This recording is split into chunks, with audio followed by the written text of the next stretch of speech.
Hey everybody, how you doing? Glad to see you're all still here, and I hope you're all looking forward to Thanksgiving, which will be fastly approaching when this video is done. So, without further ado, I have three topics to talk to you about today. Um, so let's just jump right in. All right. Well, first, um, a very something that I get a lot of, okay, is um, a lot of the monsters that I deal with on a nearly weekly basis are um, what we call the half-breeds, okay? Now, there's a difference between half-breeds, which are um, beings with an animalistic nature to them, and spirit kin, which are beings that are descended from spiritually spiritual beings. So just I'll get to that in a minute. Um, so you may hear these things called the two-natured on True Blood. That's a term that I actually use. Um, I probably just got that from osmosis, but you never know. so yeah. So there you go. See, television can be a good thing. But so these two-natured, which I just love that term. Um, they basically fall into a few different categories, and these are things that are found all around the world. So um, you can have, you know, were-jackals in the African plain, or you can have, you know, were-sharks in Greece. And though each one of these things is both a human and animalistic being, they are not necessarily purely animal spirits that are inhabiting these people. They could be totemic spirits. So, and that goes into what exactly the two-natured are. Now, the two-natured are a human being with the spirit, either totemic, animalistic, whatever, of a animal-like spirit inside of a human vessel. Okay, so it's like a possession. This can be either voluntary or involuntary. But these beings are no longer one distinct being from each other. They are now one being. Okay? Now, this can be similar to a multiple personality thing, except that the difference here is it's not, you know, a psychological issue. This is legit two souls invading, or two souls in one body, and often these are beneficial to each other. So, for example, in the case of the most commonly thrown about two-natured, the werewolf, this wolf spirit is inside of the human body, and it can, you know, it aids the human, it gives him energy. This can also cause epileptic seizures because the way this creature manifests is a little bit difficult to describe. Um, Here is my bad description, but hope that helps. Alright, so we got, I like the egg metaphor. The human body is intrinsically a thing of matter, okay? And our brain is something like a machine, okay? Our brain and our entire nervous system is powered by electrical signals and certain waveforms that are generated by our spirit, okay? Now, in the egg metaphor, you have the three parts of the being, okay, the physical being. There's the egg shell, which is the physical body, okay? The Second part is the egg white, which is the spirit. And the third part is the yolk, okay? Now just use that mental image. The yolk is the ego. It is the soul. It is a thing that is born of logic, okay? And as such, the soul has no limitations because it is not intrinsically made of matter or energy. It is simply an existing thing. It is made of logic. There's no other way to describe it. So therefore it has no defining boundaries, and it can exist as large, as small, whatever it wants as, okay? Now, the soul to us is the ego. It is everything that we experience. It is us, okay? The ego, the soul, in order to interact, needs certain things. So in our physical world, the body or vessel acts as the vehicle through which we interact with the world, okay, till we die. Because when we die, in the egg metaphor, the egg cracks and the yolk and the egg white run free. Now, the egg white is a very interesting thing, and the egg white is what really ghosts are, okay? Now, the egg white, in this metaphor, is energy, okay? And this is what reads on an EMF meter. This is why iron works the way it does. This egg white is the energy of the soul, the energy of the spirit, the vital energy, okay? Sorry.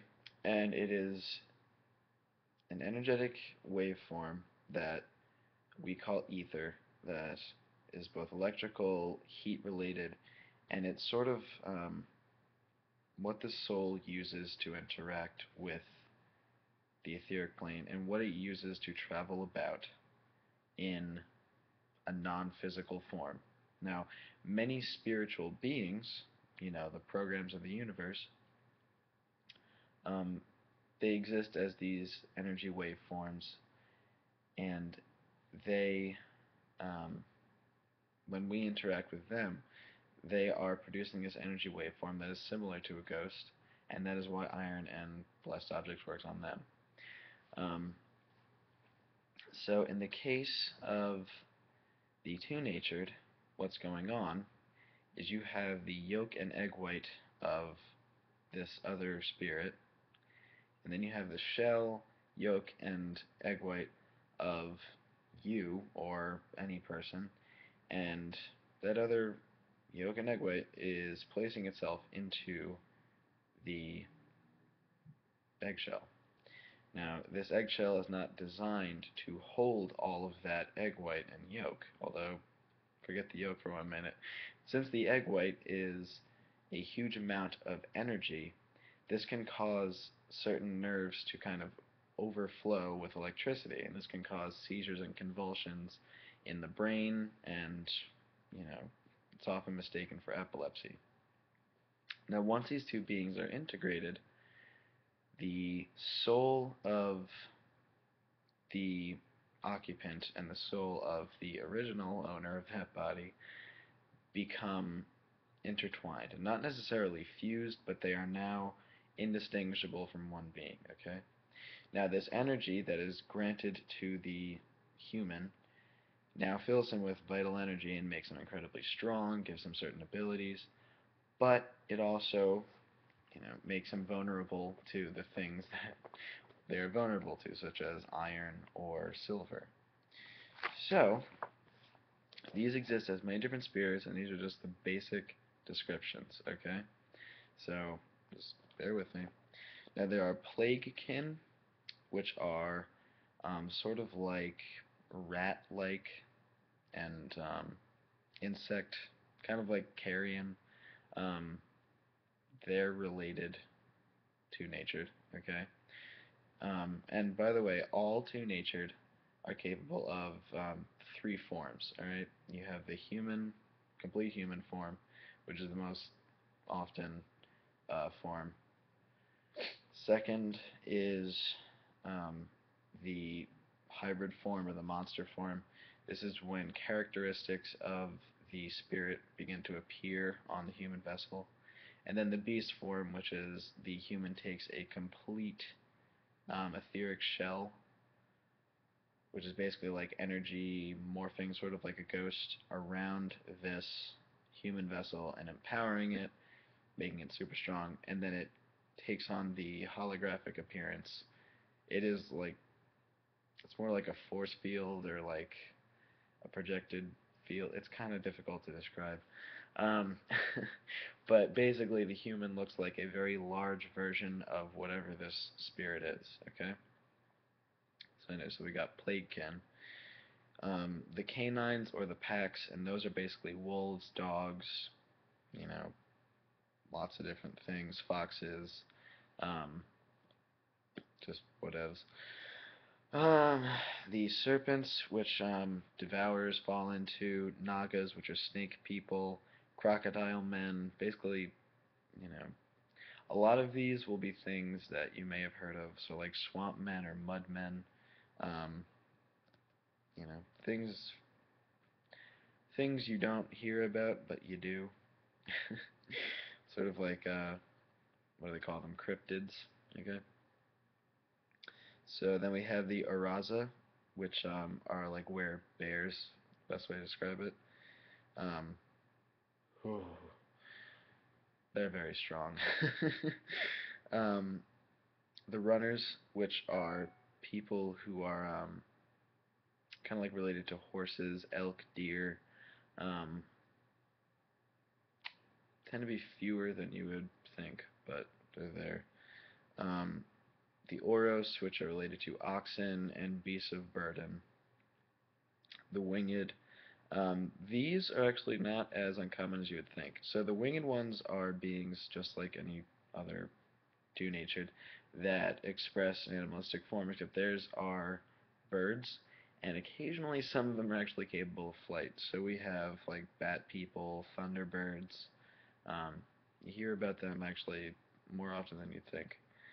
Um, the royal apes, so like, you ever heard of Sasquatch? That's that. Not that stupid video, but like the legit thing. The Arachne spider people, I believe I've done a video about them. They're horrifying. The Titans, elephant men, rhino people, and then the felines, which are obviously cat people, so lions, tigers, bears, oh my. Right, so all of the two-natured are not intrinsically evil beings. I've used intrinsically so much this video. They're not evil beings by nature, okay? But once they start to hurt humans or harm things that they should not be harming, then they become our problem. Which then brings me to their weaknesses. As per usual, iron, silver, salt. Use them, do what you gotta do. Um, right. So now this actually brings up the next point, which I know I just spent 13 minutes on that one. This one's a little bit easier to go over, I guess. Okay. So this is what we call the spirit cycle, alright? And it's sort of, for those out there who care. This next part is a very religious part, so if you don't want to see that, you can get off now. So the spirit cycle is the way in which um, spirits rejuvenate and the way that they're made and everything else. Okay, so to start off, spirits, as we know them, are the beings that control certain aspects of the universe, they program it, they manipulate it to further the will of whatever creator you want to believe in. Alright? So, the way this works, there are initial programs, beings that are made directly to do whatever there is, and then there are multiple generations. So, um, aside from the initial things, which we call them the old ones, they're very rare and they're very powerful, but a lot of them have waned in power recently, so they're not as known anymore. Um, so, when a new spirit is born, it starts off in this cycle, and it's kind of like reincarnation. So, A human dies, okay? Now, this is often related to the way they died, or if they are actually from a lineage of spirits. But when they die, they go to any one of the spirit realms. So let's just say it's Fairy, alright, which is the land of the Fae. Make all the jokes you want. Um, this soul of this person is now a part of this realm in a certain way. It can become warped and shaped by this realm until it is something almost entirely different from human. And eventually, it turns into a Fae itself. Now, the Fae are not a good example of programs that are still doing things, because trust me, they ain't. But, in a better example, okay, using that same logic, think think demon, okay? So a human soul falls into the pit and is warped and changed by all of this and eventually becomes a evil, malignant spirit out to harm, okay? Now this also happens in heaven too, so eventually a spirit up there will become an angel. Or in the underworld, which is distinct from the other realms because it's more like a transient realm, but some spirits stay there to, or some souls stay there and actually become psychopomps, which is a whole lecture on spiritual activity. But basically, through this process, new spirits are reborn, okay, and they control certain things, they do certain things, and that's just the way the universe works. So when you die, you have a chance of becoming a spirit, okay? Most do. Because no matter what, you're going to go to another realm unless you're smitten. Now, as a spirit in another realm, you don't actually get a new body. You are yolk and egg white. um, and this is actually something that is a bit of a problem. A lot of people have difficulty understanding.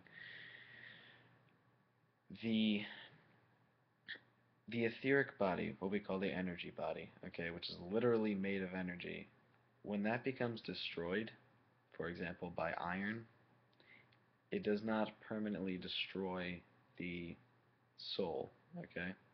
The soul takes time to rejuvenate itself and grow back into this form, okay? Now, ghosts do this all the time. If you hit a ghost with iron, it temporarily dissipates and then it comes back a little bit later, which is the one thing Supernatural got right. So anyway, but that's really it, okay? No, I love you guys. Have a good Thanksgiving. Any questions, please put them in the comments, rate, comment, subscribe, and all that jazz, okay? Alright, happy hunting.